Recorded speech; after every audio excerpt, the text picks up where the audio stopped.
पिछले वीडियो में हमने कुछ चित्र बनाने सीखे थे। फिर आज कुछ चित्र और है, अगर आप बना लो तो अच्छा रहेगा। तो ये चित्र भी महत्वपूर्ण है, इनमें से भी परीक्षा में आ सकते हैं। पहला जो चित्र है वो है पाचन तंत्र वाला, तो जीव प्रक्रम पाठ से है। उत्सर्जन वाला, नेफ्रॉन वाला और हृदय वाला, ये आपको 4 चित्र दे रखे हैं। चारों चित्र आपको बनाना चाहिए कि पेपर में आ सकता है। मेरे हिसाब से आपने जो हृदय वाला है वो तो एकदम परफेक्ट बनाकर देख के आओ, क्योंकि मुझे ऐसे लग रहा है कि ये हृदय वाला आ सकता है। तो आप देखना तो आपको चारों ही बना दें, लेकिन इस पर कुछ ज्यादा ही कॉन्सेंट्रेट करना।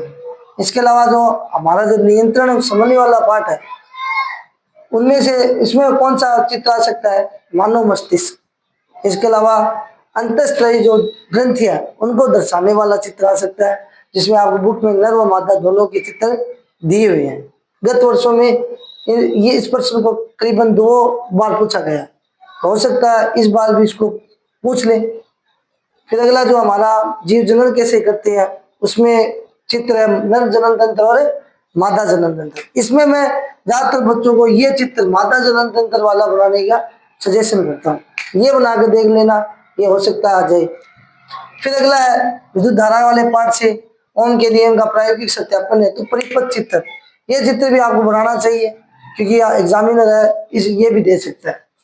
इसके अलावा अध्याय नंबर 2 है जो अम्ल और क्षारक वाला, लवण वाला, जिसमें क्लोर क्षार प्रक्रिया है, वो चित्र भी आपको बनाना है। उसमें आपको परिभाषा भी है, इसके अलावा एनोड के तौर पर कौन कौन सी गैसें बनती है वगैरह वगैरह आनी चाहिए। अगला पार्ट नंबर 2 से ही है दानेदार जीव की तनु सल्फ्यूरिक अम्ल के साथ अभिक्रिया वाला चित्र, जिसमें हाइड्रोजन गैस बनती है, उसकी जांच आप कैसे करोगे वो वगैरह। फिर आपको अध्याय नंबर 4 है कार्बन और उसके यौगिक, जिसमें इलेक्ट्रॉनिक बिंदु संरचनाएं आपको पूछी जा सकती है। तो इलेक्ट्रॉनिक बिंदु संरचना ज्यादातर मैं तो ये बताता हूँ, मेथेन, एथेन, एथिन और एथाइन, ये चारों कर लो, अच्छा रहेगा। इसके अलावा और बहुत सारी इलेक्ट्रॉनिक बिंदु संरचनाएं हैं जो आप बना सकते हैं। इलेक्ट्रॉनिक बिंदु संरचना से प्रश्न 100% पूछेगा। इसके अलावा और संरचनाएं हैं जो नॉर्मल संरचनाएं आपको पूछे जा सकते हैं, जैसे बेंजीन की है, बेंजीन की संरचना भी बना लो, इसका अणुसूत्र भी याद रख लो। इसमें कितने एकल बंध है, कितने द्विबंध है, कितने त्रिबंध है। त्रिबंध तो इसमें 0 ही होते हैं, ठीक है। द्विबंध इसमें 3 होते हैं, एकल बंध है वो आप काउंट कर लेना। इसके अलावा साइक्लोहेक्सेन है, साइक्लोहेक्सेन की संरचना, अणुसूत्र और इसमें कितने एकल बंध है वो पता लगाना। इसके अलावा एथेनॉल और एसिटिक अम्ल, ये 2 तो आपको महत्वपूर्ण कार्बनिक यौगिक है। इनकी जो संरचना है, इसके संरचना के अलावा इसकी इलेक्ट्रॉनिक बिंदु संरचनाएं है वो भी आप बना लो, क्योंकि हो सकता है एग्जाम में इनमें से पूछ ले। धन्यवाद। अब मैं आपको कुछ इलेक्ट्रॉनिक बिंदु संरचनाएं बनाकर दिखाना चाहता हूँ, जैसे मेथेन की कैसे बनाते हैं। मेथेन का फॉर्मूला क्या होता है? CH4, ठीक है। अब मेथेन के लिए कार्बन 1 होता है तो 1 लिख दो। H कितने होते हैं? 4, तो 4 बना लो। पहले आप नॉर्मल संरचना बना लो, इसकी नॉर्मल संरचना बना लो। फिर आपको क्या होता है, इलेक्ट्रॉनिक बिंदु संरचना बनाओ। इलेक्ट्रॉनिक बिंदु संरचना कैसे बनाओगे आप? जैसे C1 है तो आपको एक क्या है, प्रकार की सहायता से एक गोला बनाना है, जिसमें क्या लिख देना है? C लिख देना है। इसके अलावा इसके आगे एक गोला छोटा, ये बड़ा गोला बनाना है, ये थोड़ा छोटा गोला, ठीक है। यहाँ पर भी एक गोला बनाना है, ऊपर भी एक गोला, नीचे भी एक गोला। यहाँ पर क्या लिख देना आपको? H H H हो गया, 4 H हो गए। फिर यहाँ जो दोनों गोले काट रहे हैं वहां पर आपको इलेक्ट्रॉन लिखने होते हैं। आपको क्या देखना है कि भाई अगर C और H अगर 2 ही तत्व दिखे तब आपको क्या करना है, हाइड्रोजन का जो इलेक्ट्रॉन है उसको आपको बिंदु रूप में दर्शाना है, और जब कार्बन का जो इलेक्ट्रॉन है उसको क्रॉस के रूप में दिखाना है। यानी आपको बिंदु और क्रॉस का यूज करना है।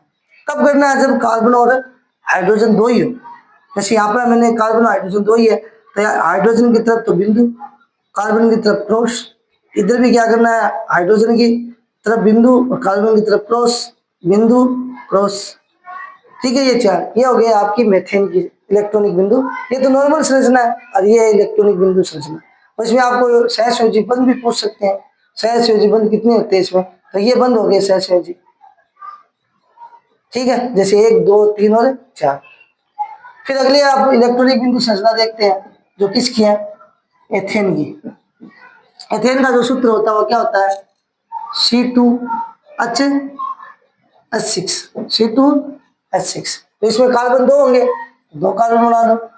एथेन है तो एल्केन होता है, तो इसमें एक बंद मिलेगा कार्बन कार्बन के बीच में, और हाइड्रोजन 6 है तो 3 इसकी तरफ लिख दो, 3 इसकी तरफ लिख दो। ये हो गया आपकी नॉर्मल एथेन की संरचना। अब इसमें क्या है, संरचना बनाने पर आपको सहसंयोजी बंध का भी पता लग सकता है। जैसे कितने सहसंयोजी बंध है, तो आपको सीधी लाइन में गिन लो पहले, 1 2 3 फिर 4 5 6 और 7, यानी एथेन में कितने सहसंयोजी बंध होते हैं, 7 सहसंयोजी बंध होते हैं, सहसंयोजी बंध होते हैं, सॉरी।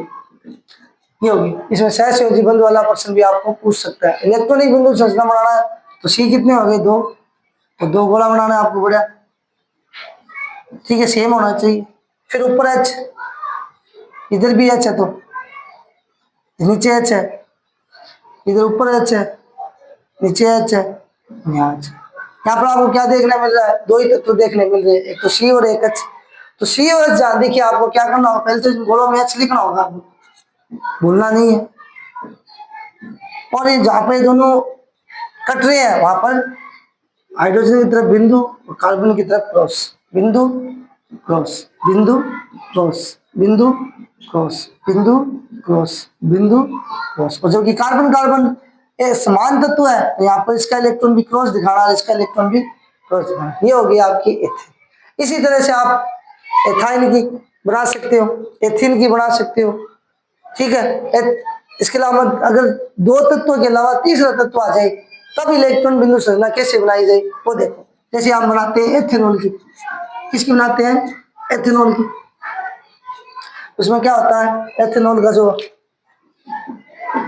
एथेनॉल जिसमें क्रियात्मक समूह एल्कोहल होता है, इसका सूत्र होता है C2H5OH, या ऐसे भी लिख सकते हैं इसे CH3CH2 और OH।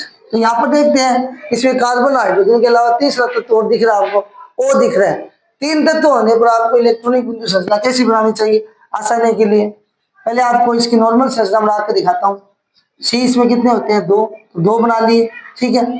और H कितने हैं इसके पास, 5, 5 ये हो गए, तो 5 इस पहले 3 इधर इसे दे दो, 2 इसे दे दो, 3 2 5, और एक तरफ क्या लिखना है, OH। ये होगी इसकी नॉर्मल स्ट्रक्चर, ठीक है। इसकी इलेक्ट्रॉनिक बिंदु संरचना बनाने के लिए आपको क्या करना होगा, पहले 2 सी है तो आपको पहले गोला बनाना पड़ेगा, ऐसे सी बना दो।